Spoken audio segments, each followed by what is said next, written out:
En Espagne, les nouvelles ne sont pas bonnes. Le pays a enregistré les pires chiffres du chômage en Europe pour la première moitié de l'année 2020. Le Premier ministre espagnol Pedro Sánchez, qui s'est exprimé lundi, a tenu à faire bouger son pays. Nous avons arrêté une vague féroce et la plus destructrice de la pandémie. En plus de continuer à lutter contre le virus, il est maintenant temps de relancer notre économie, nos entreprises et de créer des emplois. Il est temps de montrer le vrai niveau des possibilités et du potentiel de l'Espagne.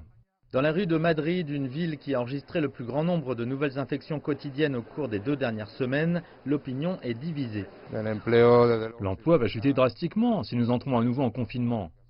Tant que nous ne résoudrons pas ce problème de santé, nous ne pourrons pas inverser la situation de l'emploi.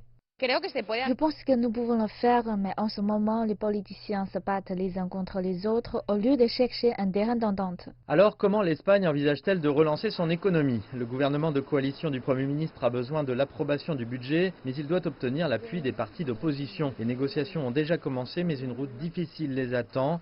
Le dernier accord budgétaire est revenu en 2018 sous l'administration précédente et reste en place. Pedro Sánchez fait maintenant pression pour une solution urgente. Il est difficile de penser à une autre solution. Il n'y a pas de majorité de soutien. La droite et la gauche sont très divisées. La gauche veut un minimum de revenus garantis. La droite veut des baisses d'impôts pour réactiver l'économie.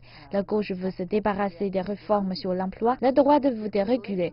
Donc on voit, il sera très difficile de trouver un terrain d'entente. Nous n'avons pas eu de budget depuis un bon moment et on va avoir une économie qui va aller encore moins bien cet automne. L'UE a promis un fonds de 166 milliards de dollars pour l'Espagne, mais le gouvernement aura également besoin d'un accord interparti sur la façon dont cet argent sera distribué. Pedro Sánchez aura besoin de tous ses talents de diplomatie dans les prochaines semaines pour guider son pays à travers cette phase critique de la reprise.